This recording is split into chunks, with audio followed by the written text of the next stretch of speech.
Oh, g'day, it's Les Mauley here once more and again. Or later that same evening, like I said, I was tootling out of the Devil's Door, feeling a bit better about things in general for once, and so I thought, well, the night's still young, what's Dunedin City got to offer more than the last time I'd ventured into her extremities, which were some years ago now.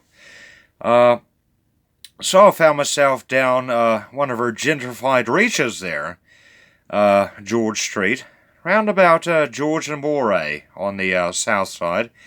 And, no bloody surprise, gentrified establishment. Well, where the old drinking houses gone, they've gone by the wayside. So I toddled on in regardless, sniffed and pulled up my trousery, and there I was. And barkeep said, most politely now, he said, hello, friend, what might grab your fancy? We've got micro this and filtered that and by the ounce the other. And I said, just give it a bloody spates, mate.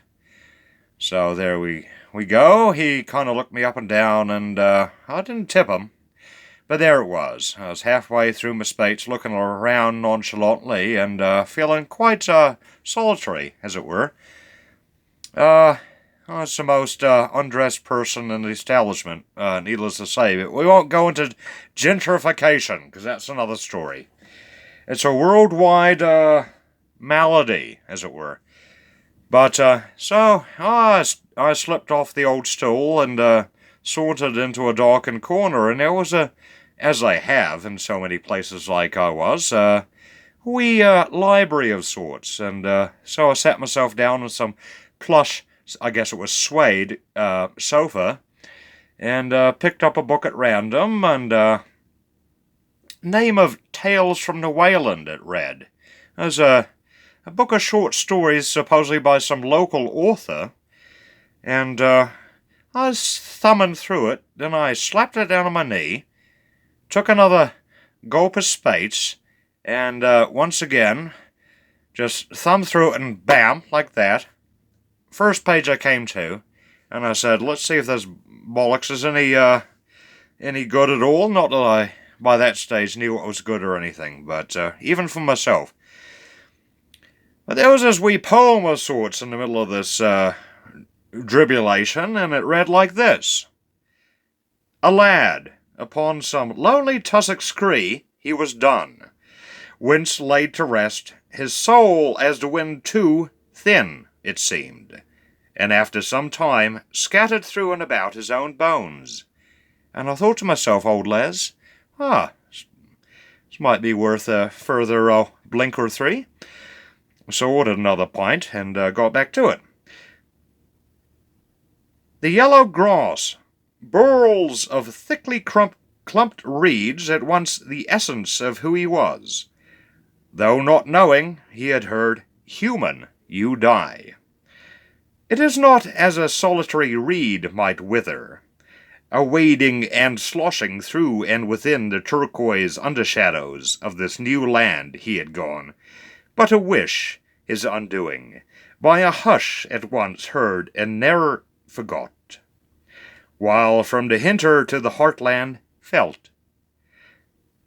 Coastal land, while long by his own he had roamed, and while oft behind his mother's lifeless body, unseen. And this too we might have considered just, though such patterns we might just have stayed, but for his time. Us, the five among the reeds, the children still there, hushed, whisper as we, what now, forsaking us, that fairy ring upon yon hill man hath made? Lurid, the river that flowed in thy time, now a turning nightmare, thus impressed upon my brain. The settlers, the same, or those of a few whence had turned. What too of this Maniatoto had it allowed? Those ventures he had oft in dreams, the lad, Scotia, had he known them, had always before knowed them to be, as he, though not as we, human. Of the many rivers here of this land, turning in course to supposition of Mandelbrot's eye, modern, as e'er the lad might once have seen them to be, a land of his. His sickness at once owed the oxen cart and tussock before him, my dying vessel, now a solitary reed, my visage but of a singular spectrum. And there it is, and that's what I read, and couldn't make much of it. Couldn't make much of it at all, in fact, in the least, and so I ordered another Spates, and I examined the book cover once again, which read Tales from the Wayland by some bloke named Jonathan Garthwaite. And then it would come closing time, it was near on 2, so I got chucked out before anybody else. All the swishies seemed to enjoy the status of lingering on, as long as they enjoyed Perrier water or some such, and there I was faced with the bleak night of Dunedin City, down George and Moray, and I thought, where the bloody hell do they park the old Falcon? Good on you.